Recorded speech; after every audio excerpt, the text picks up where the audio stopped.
Hello, everybody. We are live tonight. And yes, there are four of us. So, but you'll hear from Stephen, we promise. And this will also probably come out as a two-parter. So don't expect to see the whole thing as a one-shot deal because I need two parts right now because of this Sunday. Okay? So, if we are ready, then almost everybody is muted. Almost. There you go. Okay. So let us begin in three, two, one.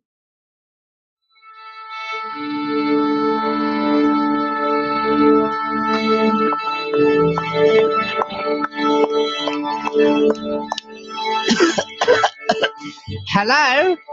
Are you ready? Then we'll begin. Well, looky here. We're back.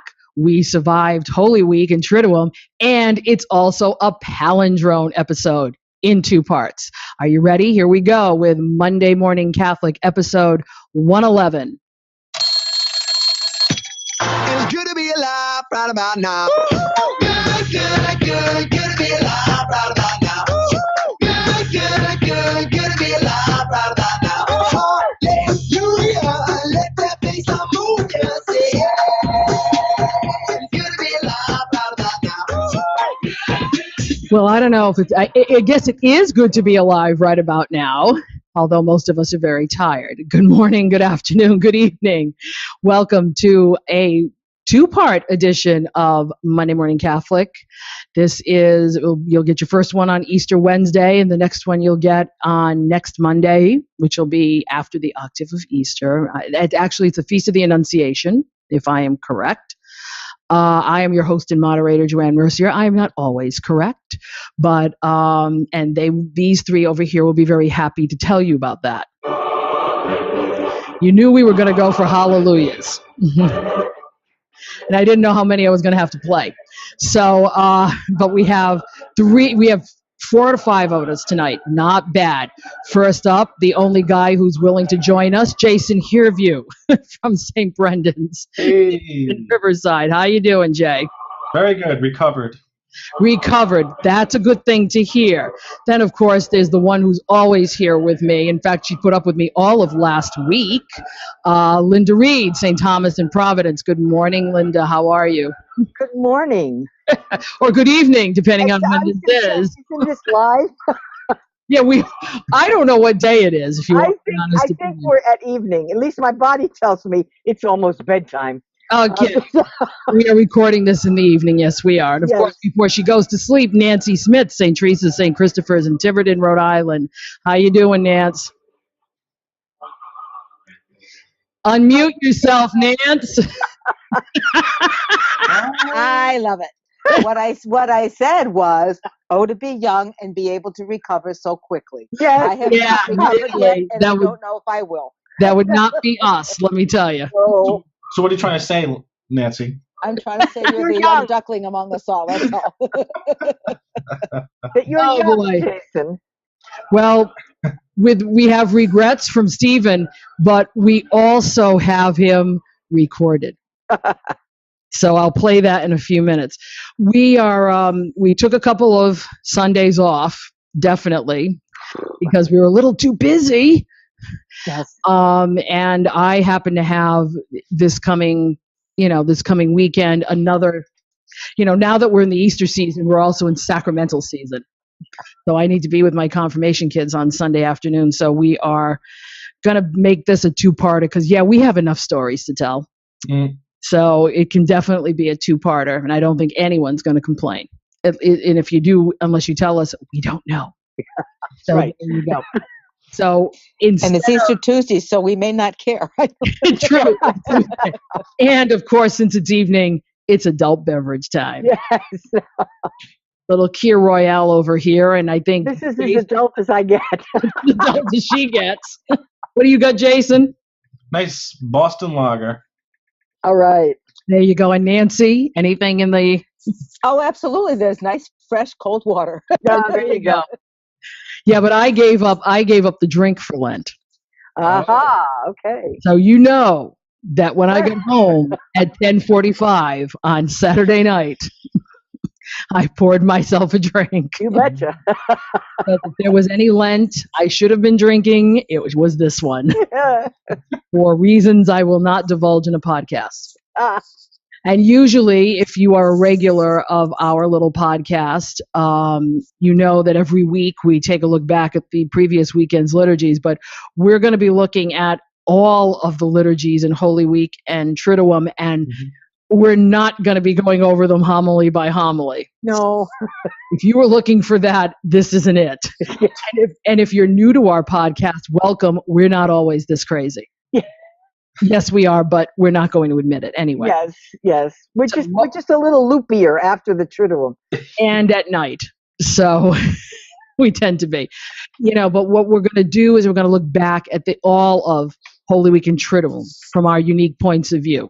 Because all of us were in somewhat different places. I got to move around a little this Lent as well as Holy Week. I was in a few different places. So this gives us an opportunity to share from our perspectives on this our favorite season of the year. I don't know about anybody else, but it is my favorite.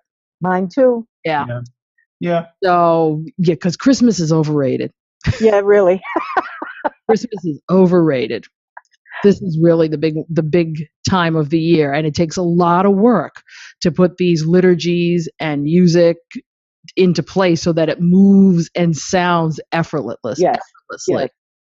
Okay, that's the tough part. They all think that it just happens, and you sit there and you go, "Oh no, there's a lot of beating on people. Yes. There's a lot of what? There's a lot of beating on people." Beating on people. Yes. Oh. And there's also a lot, I don't know, there's more beauty, I guess Oh, you yeah. could say. There is. It's the great. But these liturgies are also once a year.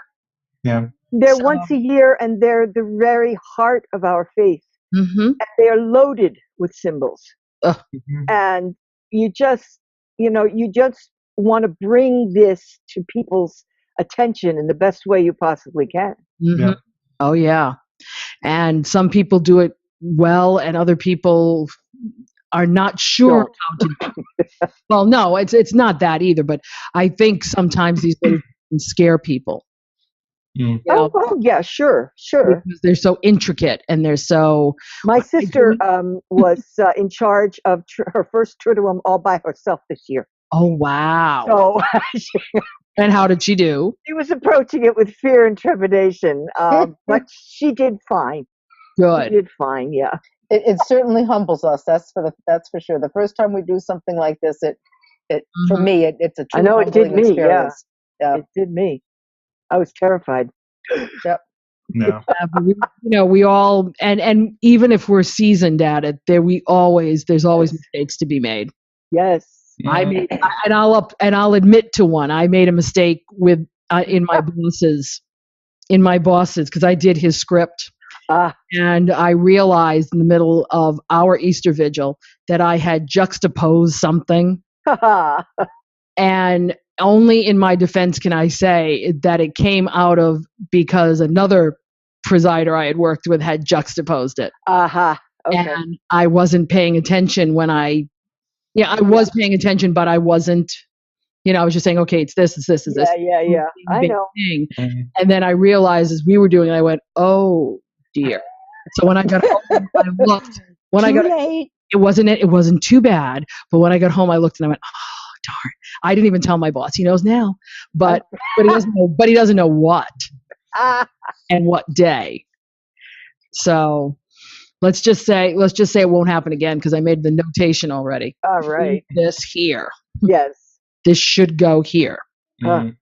So, again, when you play with these pieces enough, as they say in Phantom of the Opera, these things do happen. Yes, they do.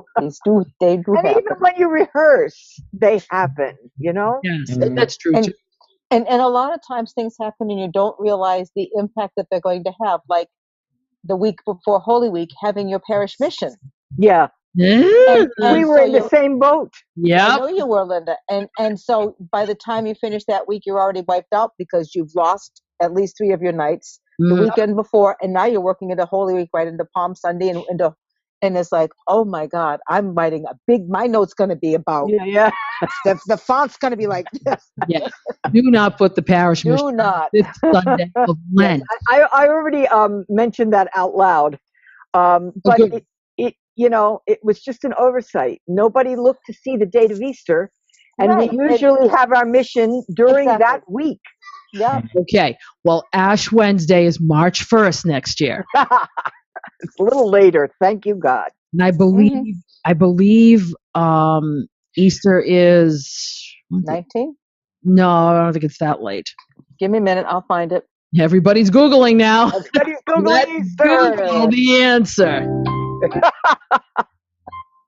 Let's just Google that answer. I want to say April 6th, 9th, somewhere in there. 16. 16. 16. Yes, I was not even close. it gives us a little breathing space Between Christmas Christmas and and Lent. Lent. Yeah. Oh, yeah. We had no breathing. So what do we have? Ooh. 3 weeks? Four. If that, yeah. 4 weeks of ordinary time. And Yeah. that was it. Yeah. Well, it's been quite a Holy Week.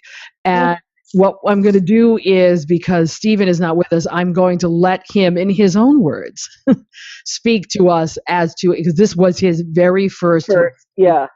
experience, and that can be pretty daunting. So, but he did come out very well. So here's Steve in his own words.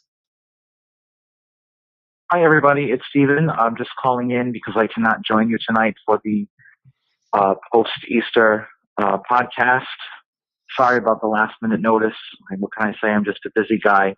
But I did want to call in and just say a few things about Holy Week for me at my new parish.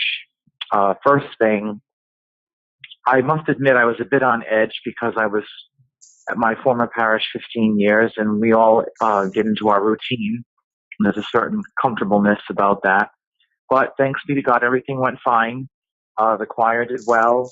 We had big crowds. I know many of you commented on various posts on Facebook that you thought that the numbers were up this year, so maybe that's a good sign that things are turning around. I know at St. Augustine's we had a full church for everything, so it's quite impressive. One funny story, we had an issue with the organ on Holy Saturday at the Easter Vigil. So for you organists out there, I could not use the pedal division. That was a bit nerve-wracking, but a friend of mine actually showed up at 10 p.m. after the vigil, and he fixed it, so I did have the pedals for Easter Sunday, so I do owe him a lunch. As far as ritual things, we do a few things different than I was used to. Not wrong and not right, just different. But I just rolled with it. And I think one good thing I can say about me in my new position is it's caused me to rethink some of my music and liturgy planning. You know, I think sometimes we get into a pattern and we just do it because it's what we do. But it's been a blessing for me because I've had to rethink some things and make some adjustments, and everything turned out fine. So I hope you'll have a good discussion tonight, and I hope to join you again next week. God bless. Bye. Bye. He owes that guy a lot more than A lunch. Yeah. He owes him dinner at the Capitol Grill. Oh, yes, he does. Capitol Grill is a very expensive restaurant here in Providence. And yeah, to have your pedal division go out. Oof. Yeah, says so. Comments the other organist on our Yeah. who's like, "Are you kidding?" I'd be like, "Freaky." Yeah, that's your bread and butter. It'd be one thing to lose one of the keyboards, but to lose your pedal division, that's your bread and butter. Mm-hmm. Exactly. So, as one who plays the button pedal, I know what it's. I know that you need that underpinning. Yeah. So whether it's played whether it's played on manuals or whether it's, played on its own manual, it's not a good thing to lose. But wow. It's like breaking strings. Excuse me?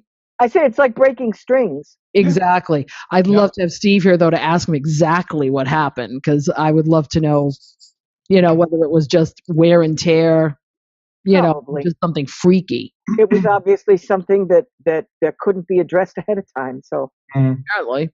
Apparently. So he survived unscathed, apparently, and in his new position, we're very happy for him. yeah, I'm really thrilled for him because I know how it can be. But now that Easter season is upon us and the Holy Week is over, the party's over, Steve. It's not your new parish anymore. Yeah. It's your parish. You're done. That's what he said. He's been through all the seasons now and Yep. the high holy days. Mm-hmm. Mm. So that's it. You own it, or it owns you, or whatever. So what we're going to do here for our purposes is to go through each one of the rituals in Holy Week and talk about our experiences. And we also have, with permission, a very funny Easter vigil from one of our friends. It's funny now that everything has turned out okay. True. Yes. It wasn't funny then. It was terrorizing. And we were all reading it on Facebook going, Ah! really? It's like one of the scarier things that can happen. Yeah. So I'll throw that in at the appropriate time. But let us begin with Palm Sunday. If so long ago, Yeah. What? so far away. What do we do on Palm Sunday? Yeah, really. But Palm Sunday is the entrance into Holy Week, and it usually doesn't. Its peculiarity is in the beginning. So you have a gospel where there isn't usually a gospel, like right at the beginning. Okay. And that can sometimes throw people off because they're not quite sure what they should be doing there. There's 3 ways to do the entrance. There's, and then there's variations on those 3 ways.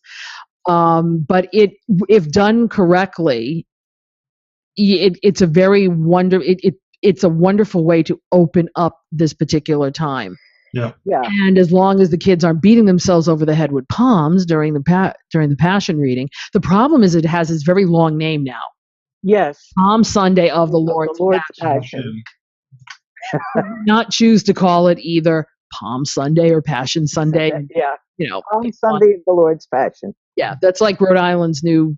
Oh, We won't go there. let's not even go there. State just picked a new slogan for campaign, and we're all like, "Yeah." I don't live What? in Rhode Island, and I went, "Oh, that's bad." I don't even know what it means. I have no idea what it It means. has nothing to do with our podcast. No, it doesn't. But it's that same type of thing. Palm Sunday of the Lord's Passion. Yes. It's just telling you there are two gospels, usually little homily, if any. So I will talk about my experience because I was playing for somebody. I was subbing for somebody. But I'll let you guys go first. Who would like to go first?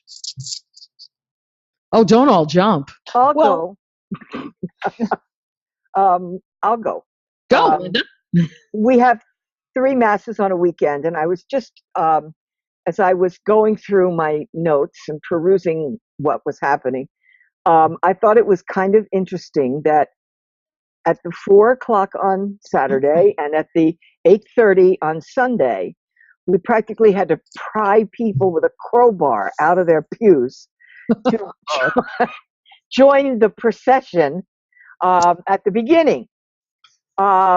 And we wound up with about 10, people that were willing to go. Well, at the 10:30, we had to set up a boundary because everybody wanted to be in the procession. And I think that's just, each mass has its own character. Mhm. And the 10:30 mass is always willing to just jump right into things. That's true. Yeah, and they did a wonderful job. We cannot go from place to place. We have tried it in years past. It doesn't work because you can't pry the people out of their benches. It's like Yeah. this is where they sit every week. Yes, This is where they're I am staying. not giving up my seat. You guys go walk around. I'm staying here. Anyway, but we process up, one side of the church and down the center aisle, and we do a lot of hosannas and things. Actually, we use Fran O'Brien's hosanna, which is Yay. really, really a nice. I just really like the strength of it. One of my favorites. Yeah, and then that was the biggest thing I noticed. Aside from the fact that this year we hit all the Palm Sunday Passion readers very well. Sometimes you get your less than stellar readers in there, and it makes the Passion very long. But Barabbas. That's true.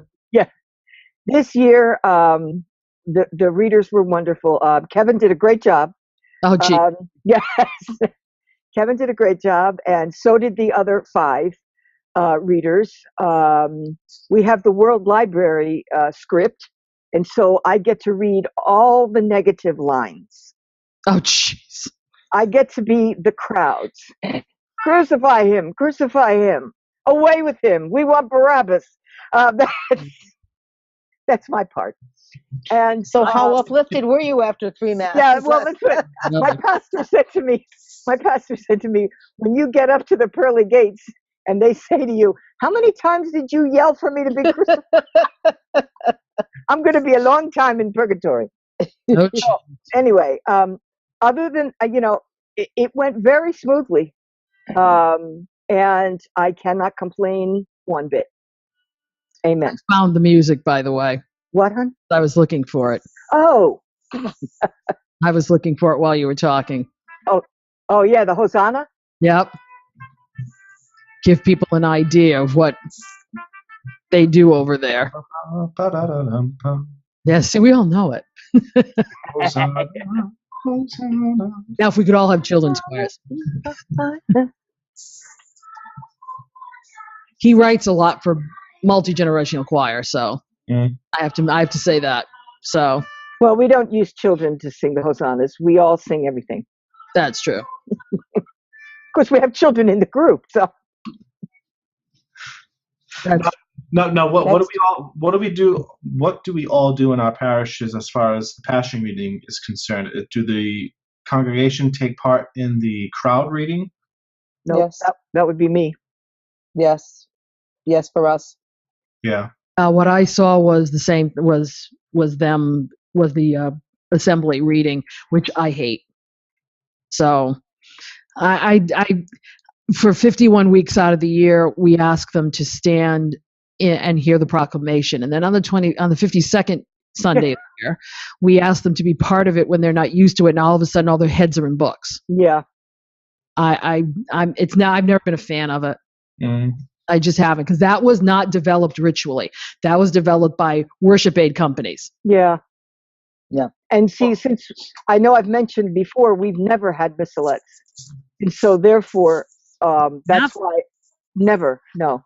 And Yeah. that's why our Passion reading has evolved the way it has. Mm-hmm. Mm. Exactly. Well, we have a hall, and so that's where Father invites people to go and start Mass on Yeah. Palm Sunday. Which is And he asked 2 or 3 times, and most people will go and sit in there. Even the ones that are a little hesitant. no, that's not what I'm looking for. My mouth isn't working tonight, folks. Sorry. That have a little need of assistance, whether it be a walker or a cane or something like that.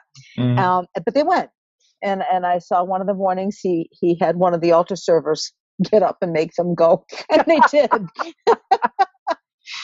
So the procession was from the hall. We started in the hall and then came into the body of the church, and it was we've done this as long as I've been at the church because we have the facilities to do it. Mm-hmm. It's all on the same level. There's no stairs, just a couple sets of double doors, and it works well. So without That's great. I love that setup.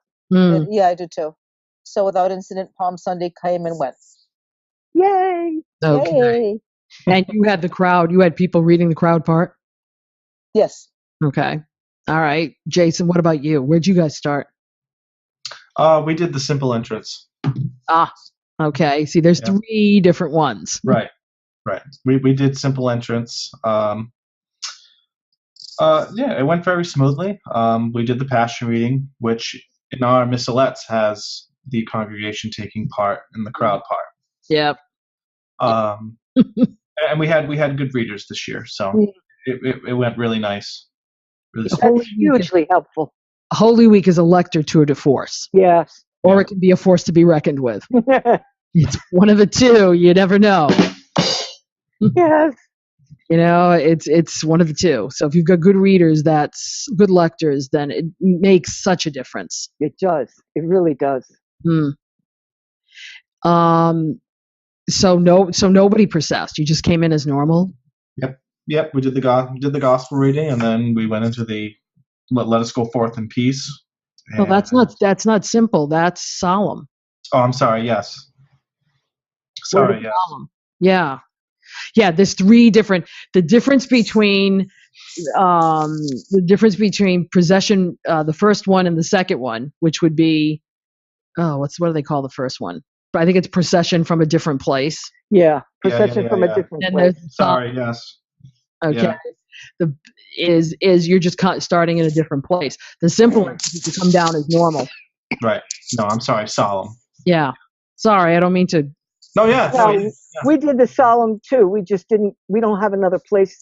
Right. You know, we'd have to Right. climb stairs, and that really poses a problem to the Right. ladies with the Yeah. canes and the walkers. Absolutely. Yep. Right. You know. Nancy's got about the best situation. Yes. The hall Yes. and the church are on the same level. It's wonderful. Yes. Like I said, double doors and I'm there. Mhm. It's Yeah. it's a lovely thing, and then you don't have to worry about sound because you can hear Right. Mhm. in the church for those who have to remain in the church. I was at Sacred Heart in North Attleboro, which was Oh. a place that I had served as director of music and liturgy for 6 years back Right. late 80s, early 90s, when I was a young Yeah. warthog.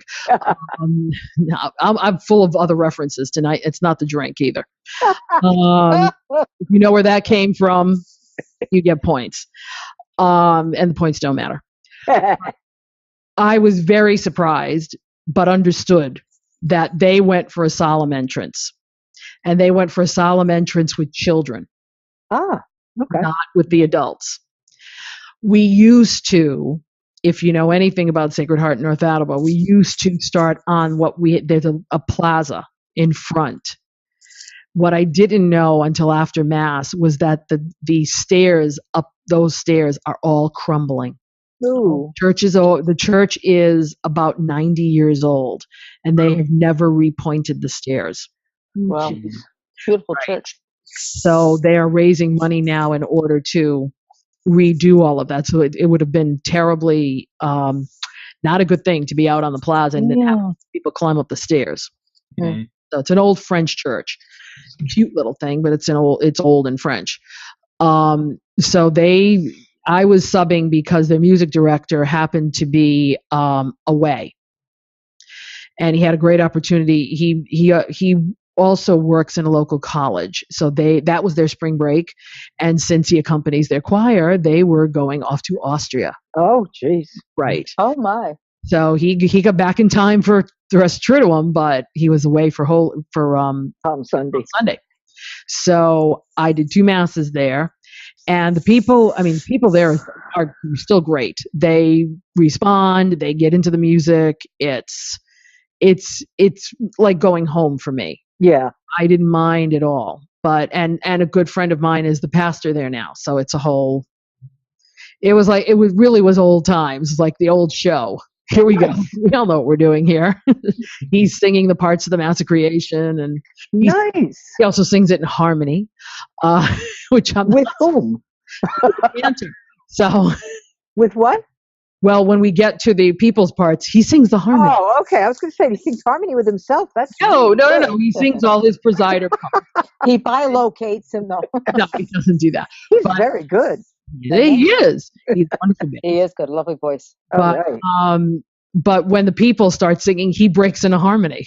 All right. The first time or two, you're a little concerned, but they also did the people get the parts. So at the first Mass, they were like, "Girls of Iron, girls of Iron," So when it got to the second Mass, he said to everybody, "Now look."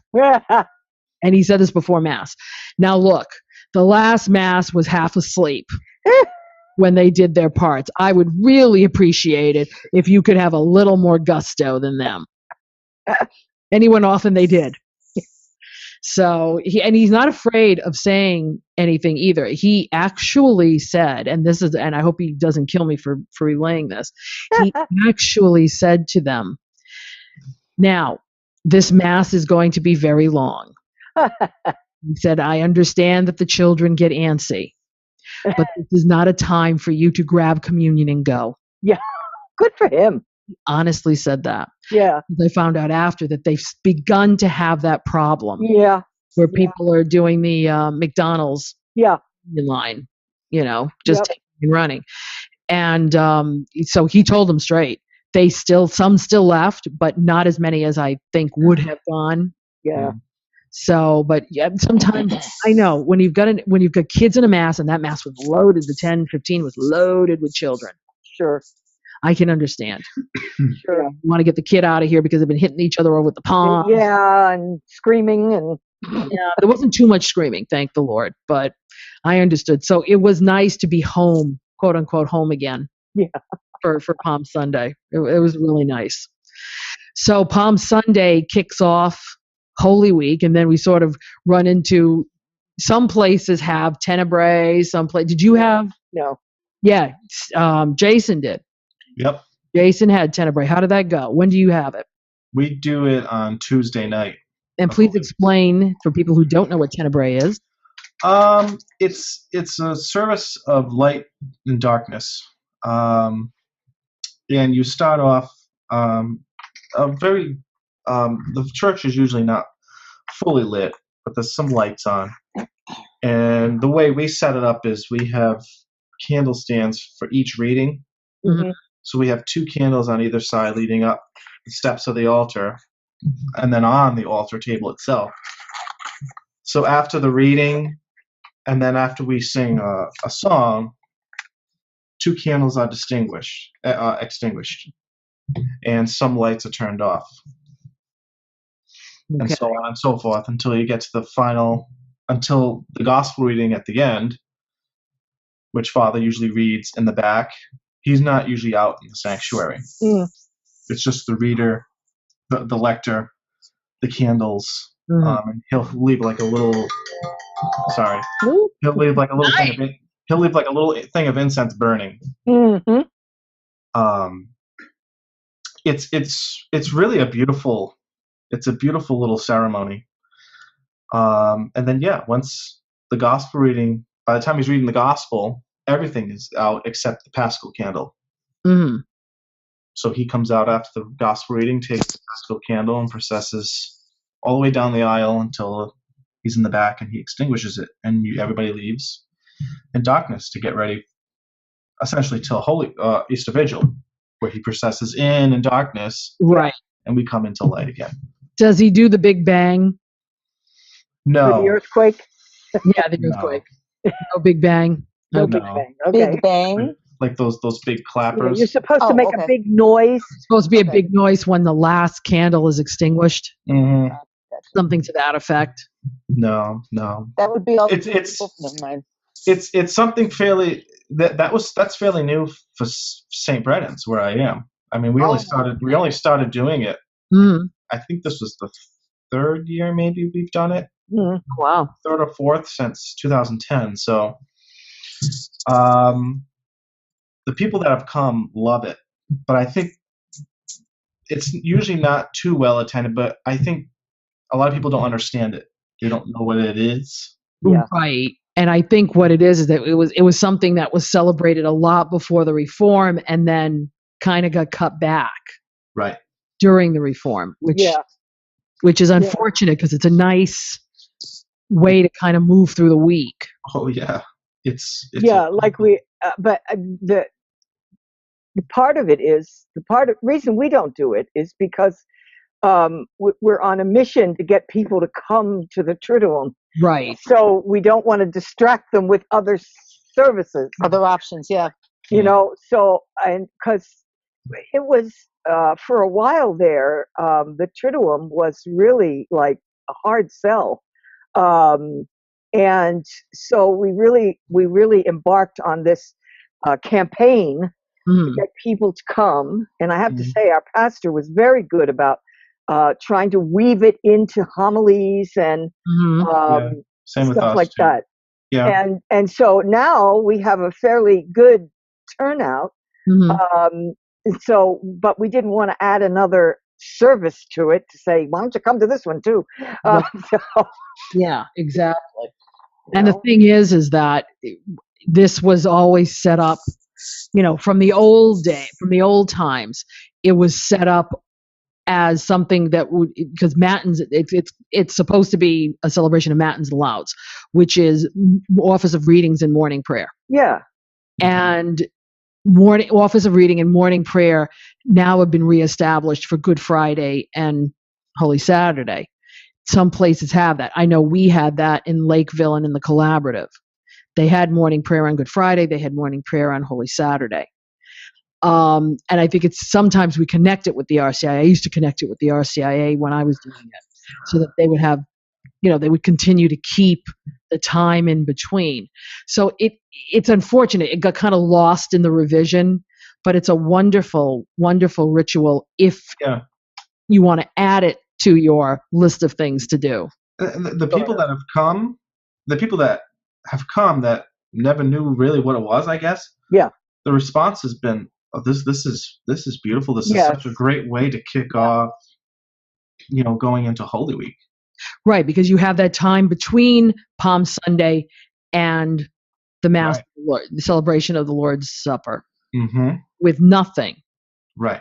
And then people have started to put, like I said, morning prayer on the 2 days, a Good Friday and Holy Saturday, to kind of keep the momentum going. Mm-hmm. There should be enough stuff all week to keep people there. But the thing is, Linda's right. You want to get at least one of the big three, because I hate to tell you, when we go into Good Friday, sometimes people go to stations more than they go to the actual. well, that's what I was going to say here. We have the stations and the veneration of the cross on Good Friday. And so, therefore, the veneration is the least attended. Right. Because we've split the crowd in two. Mm-hmm. Yep. Yeah. And we had that as well. Yeah. I would kind of agree with that too.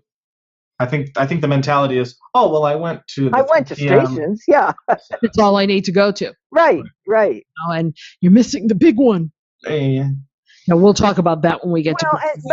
But a lot of that stuff though is built around a monastic model, Right. where the monks had nothing else to do all day but go to services. You got it. So they can go whenever they go to their heart's content. So the next we, time, on the other hand, have to earn a living or corral a choir that has to earn a living. Well, there's the point. Is corralling. I wouldn't have the heart to ask my guys to come one more night during Holy Week, because we have a rehearsal on Wednesday. Yeah, my group had a busy week because they sing at Tenebrae Holy Thursday. Yeah, I don't have the heart to ask them to come to another service. Easter Vigil, Easter Sunday. That's a lot. That's why there have been some memes up as to what choirs look like before Holy Week and after the Easter Vigil. You'll have to see them on our Facebook page. Yes. What directors of music look like before and after. That's new. This is the after. This is the after right This is here. definitely the after. Let's move on to Holy Thursday, which is the opening of the Triduum. Of course, a favorite time of. Wait. Before we get to that, did anybody go to the Chrism Mass? No. I watched the Chrism Mass. Okay. I was having a rehearsal with our CIA. I watched the Chrism Mass. Does that count? Yes. Okay, good. We like that. I watched it from Boston. Oh, okay. So yeah, that's the one I could get. I was kind of hoping I could get the one from Vermont, but he wasn't streaming, which is unfortunate. I'd love to see what he does. But most Chrism Masses, which are prescribed for Holy Thursday morning, usually happen either Monday night or Tuesday, sometime. And that's because geographically our dioceses are so large that guys have got to be back. Right. For the nighttime, and it's not always, I think of Fall River because they have Nantucket and Martha's Vineyard. How are these guys supposed to come in the morning and get Yeah. get a boat back? And what if the boat isn't running? And what if the boat? Yeah, don't mess with that. No, don't mess with that. Yeah. In Vermont, I can understand he's got them from the entire state, Yeah. and that's So do we. but that's a 2.5 hour to 3 hour ride from top to bottom. So that's kind of hard. So he does it on Tuesday. Providence does it on Monday night. Yep.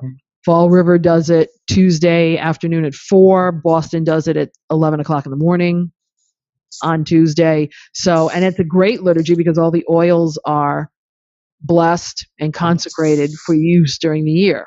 I missed that. I used to cantor that. That was one of my favorite rituals. I know, me too. I used to do it too down Yeah. at the cathedral. It was so different.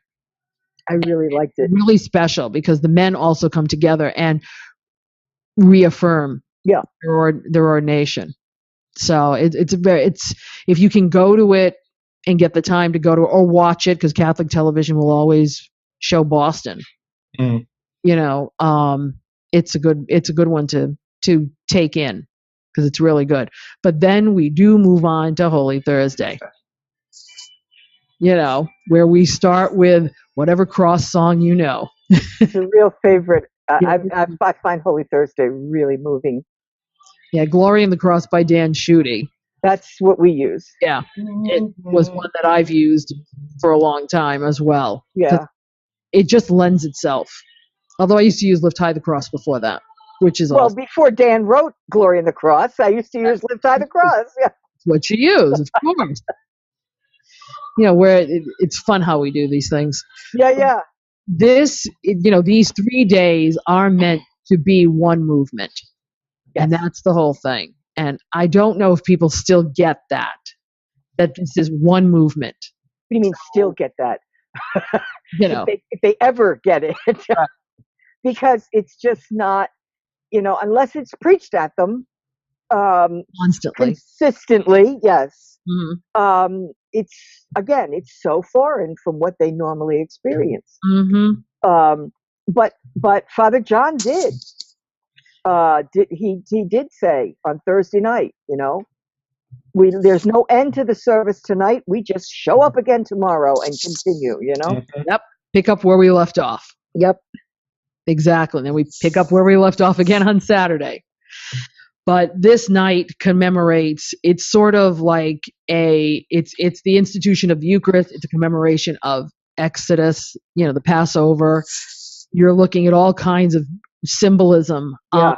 The slain lamb, the bread, the wine and the washing of the feet. Yep. And the mandatum, the washing of the feet. That's a big one. Of course, this year women were officially allowed. Yeah. Like we all haven't been doing it. Yeah, right. Well, I know places that haven't been doing it, but. And I think, and here's the thing. It wasn't said that you had to. No, it's just said that you could. Right.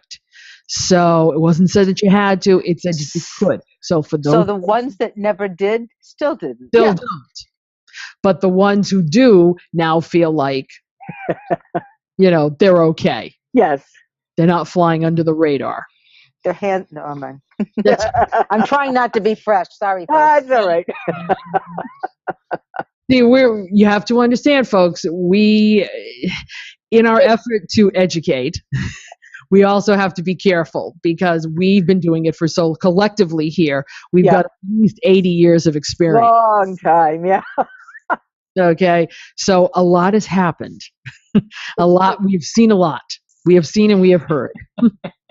As a matter of fact, and I'm still processing this because I'm not sure where I land on it. I've heard of a parish this year that washed children's feet exclusively from the first communion class. Oh, gee. And I personally like to have from baby intergenerational, I guess. Cross is what I'm trying to section. say. Right. Yes, exactly. cross section. Perfect. That is my preference because that is what our assembly. This is what our people are. We're not all just adults, And I heard that, and I'm still processing that one. I have issue. I do too. And I'm just going to leave it at that. Me too. I'm not gonna place judgment. I'm really, yeah.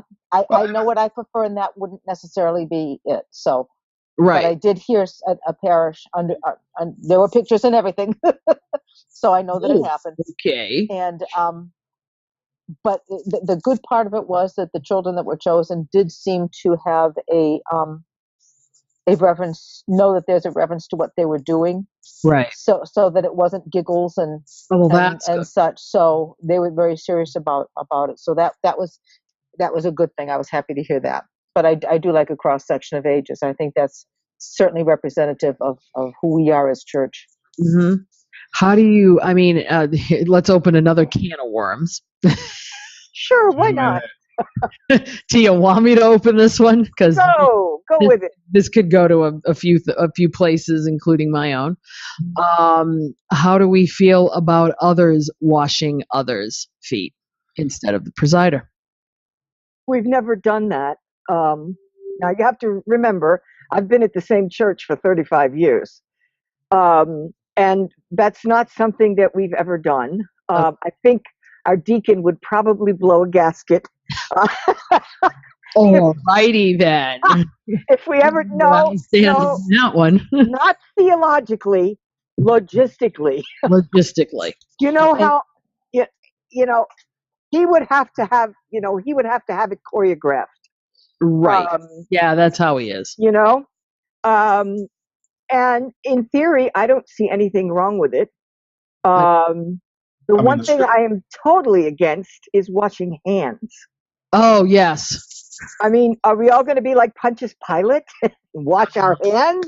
Yeah. Washing your hands like you're washing yourself. Yeah. You know, it's completely different symbol. Yeah, Completely I find that very jarring, and I wouldn't want to do that. I have no problem with people washing one another's feet. Isn't that what Jesus asked us to do? Okay. I have no problem with it if you can get it done in some kind of orderly fashion. My experience has always been celebrant with the altar service assisting. And currently there's a deacon where I am, so the deacon assisting. I've never had anything else in my experience, so I've never really thought about it, to be honest. I think I kind of think like Linda. Yeah. Well, I come at this a little differently. You know, I've heard some people put, you know, some people I know think of they say holy, you know, you say Holy Thursday and they think of, foot washing. But it's like, well, yeah, that's a piece of it. But what is the main focus of Holy Thursday is the Eucharist. Right. Exactly. Yes, but what is the Eucharist without the foot washing? It is in the ritual, it does not have to be done. I know it's optional. Okay. I know it's optional, but what is the Eucharist without the service? No, I do agree with that. That's a good point. Yeah. You know? I do agree with that, and I like to see. You can kneel in church every day of your life and receive the Eucharist, but if you don't put it into action, you know, Jesus told us to go wash one another's feet, and so therefore I think that the washing of the feet is every bit as important as the Eucharist. I agree. Although I don't even know if I'd pit them against each other. I'd say they're just two sides of the same coin. All right. I'll shut up now. No, I appreciate though that it's an optional thing, because talking about practicality, we've got some parishes that have senior priests. Yeah. And the ability factor, right, having nothing to do with wanting or anything like that, the ability to get on one's knees, up and down, is so for them. If there's a Holy Thursday without foot washing and bring the service to from another direction, that may be the choice needed. And again, I don't have a problem with that. That's a different thing. If the poor man can't and physically can't do it. And you know, we've seen plenty of people that are covering right now, you know, for different reasons, and a lot of these guys are senior priests. Yeah. And, you know. So how did Holy Thursday run in our parishes? I was with Linda, so. good at St. Teresa and St. Christopher. Everything went well. Now you combine your Triduum, so it's one or the other place, correct? Because we have one pastor and he hasn't learned to bilocate yet, though we're sending him to a camp to figure it out. We do Holy Thursday, St. Teresa, Good Friday, St. Christopher, Vigil back at St. Teresa, because it's a larger physical plant to see more people. And so yes, it's combined Catholic faith communities of St. Christopher and St. Teresa. Right. But everything went well. I have to say that everybody came up, had to put, everything. You were kind of waiting for the ball to drop someplace. But things went very well. When it goes too well, you get nervous. Yeah. Ooh, what's going to happen? You want to hear a funny story from 2 years ago? Oh, sure. We'll take a funny story. Go ahead. Oh, I was there. Yes. I remember the story. All right. So we set out the altar servers are rehearsed. We set out the 12 chairs. The deacon comes down, invites all the people to come up who have also been rehearsed, and they come and take their seats. And I'm waiting to start the hymn, and there's a person standing up, and there's no bowl and pitcher coming. And I'm thinking, okay, do I start? Do I? One of the Eucharistic ministers, who they all get a letter inviting them to walk in the procession to the repository. One of the Eucharistic ministers misread the letter and thought it meant to have her feet washed. And so we had 13 disciples that night. They were running around looking for another chair. A baker's dozen. And I remember that.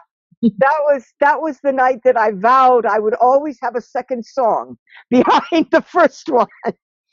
we always have two songs, yeah. Because we're going. Everybody was like, "What? What?" We got her a chair, and he washed her foot. What the heck? It just was a little gaffe there at the beginning, and we still laugh about it. So, I remember that.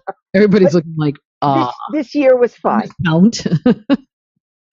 It went well. Yeah. I do remember somebody saying, why are there only 8 chairs? That was me. That was you. Okay.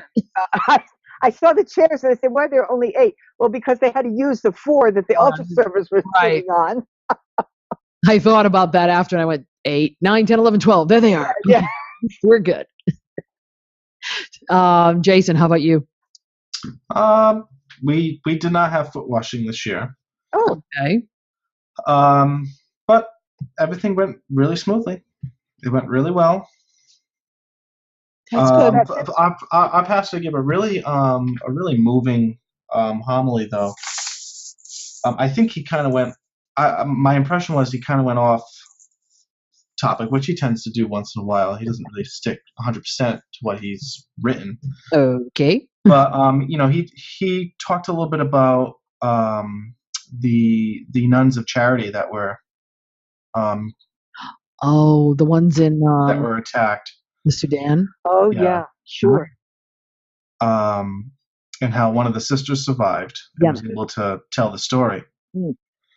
And he talked about Father Tom being captured. Yeah. And he got choked up because he was explaining that when Father Tom heard the soldiers coming in, the first thing he did was run to the chapel and consume the Blessed Sacrament. Smart. Yeah. So that way it was not defiled. Right. And the rumor at the time was that they were supposedly going to crucify him on Good Friday. Yeah, I heard that. But I hear he's still alive, and they're still working. Yeah, that was supposedly it didn't happen. Yeah. Except several media outlets, famous ones, decided to say it did. Yeah. Right. Of course. But and when he started talking about that, that him doing that act, he doesn't know if he'd be able to do that. And he said that in a way to just show the immense faith of this man. Mm-hmm. Right. And he got pretty emotional. Yeah. It was very, very moving, and you could even hear it. You could not hear it, but you could even feel it in the room with everybody. Sure. That it was just like I don't think they realized it. I don't Oh, think probably many people had heard of the story to that extent. But that was the story that the nun that survived had told. Yeah, yeah. right. So yeah, it was that was really, really moving to be able to think to consume the Blessed Sacrament Mm, before he was taken. yeah. You know, Scary. the world is getting stranger and stranger Yeah. by the day. Yeah, it Mhm. is. Think of doing things like that.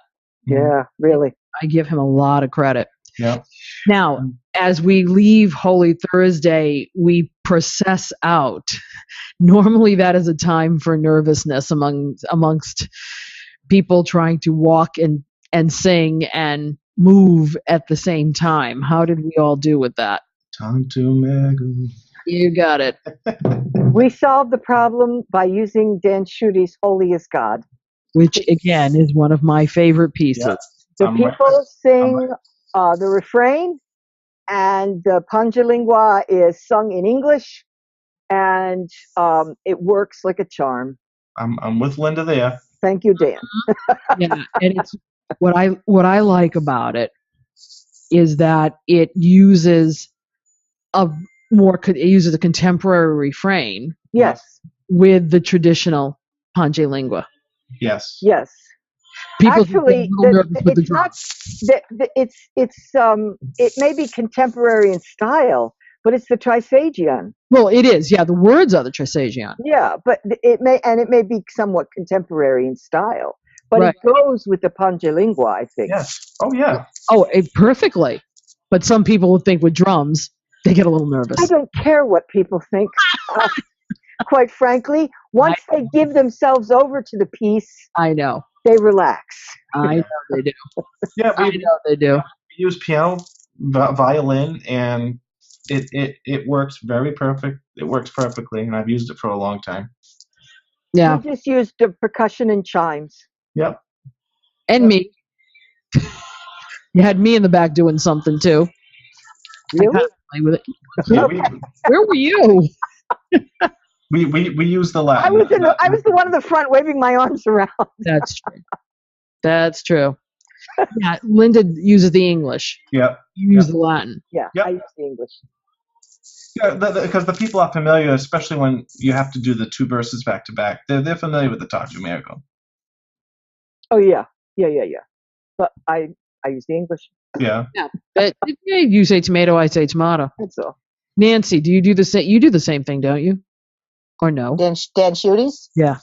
No, we do. I've always done the chant. Oh, For my whole career from '86 on, I've always used the chant. I've never varied.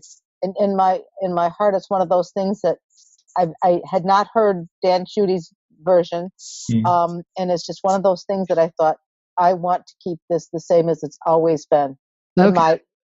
That's a perfectly viable thing to do. Absolutely, and so it's worked out well. We send some of the choir out at the beginning, some in the middle, and I bring up the rear, and I couldn't see the pastor at all, so he was going to be down when I started the fifth verse, as far as I was concerned. So he was going to be kneeling and ready to go, as far as I was concerned. So Whoa. everybody was in the hall, so that was the. Yeah. Does everybody go to a different place? We have the back chapel. Right. We have the back chapel. They have the hall. Jason, where do you guys end up going? We have it's in the church, but what we would consider the side chapel. Right. Way over in the side. Right. So he'll invite the people as he's walking up the main aisle to come out and follow him to the altar of repose. Mm-hmm. Okay. The first few years he did it. I don't know if that's how they used to do things before him, but they've started to catch on over the last couple of years that this is the way he does it. It's we go. Yeah. Some people would just sit there. It's like, come on, get up. You can walk over. You can walk. It's just right over there. Do you find people ready to move in processions? Because I over the years, I come from, and I think I've said this in previous podcasts for Holy Week, I come from a very ethnic tradition where we get up and move for everything. We process on the streets. We don't care. You tell us to move. Yet in the American church, as I call it, invite them to move and everyone sits like a Yeah. lump. I do not understand that. Yeah. Me no get that. I don't get it. It's a cultural thing. It's It truly is. a cultural thing. thing. I Of course, agree. it's parish to parish, whatever they're used to doing. Mm-hmm. We, like I said, we send out letters to all Eucharistic ministers, Mm. inviting them to join the procession, and that gives everybody else the idea too. They Yeah. see people coming out of the pews, and then they. Right. And that's why I send half of the choir up there to get the Uh-huh. everything moving as well. Yeah. Okay.